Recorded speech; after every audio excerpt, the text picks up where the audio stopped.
দর্শক, আপনারা দেখতে পাচ্ছেন সরাসরি উত্তরার মাইলস্টোন প্রাথমিক বিদ্যালয় এবং কলেজে যে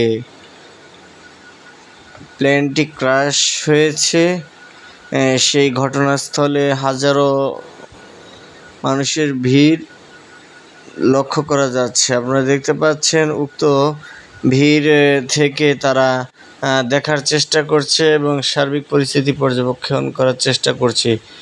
তারই প্রতিবাদ স্বরূপ আজকে ঢাকায় তারা মার্চ টু সচিবালয় কর্মসূচি পালন করছে। দেখতে পাচ্ছেন উক্ত কর্মসূচিতে সামাল দেওয়ার চেষ্টা করছে বাংলাদেশ সেনাবাহিনী।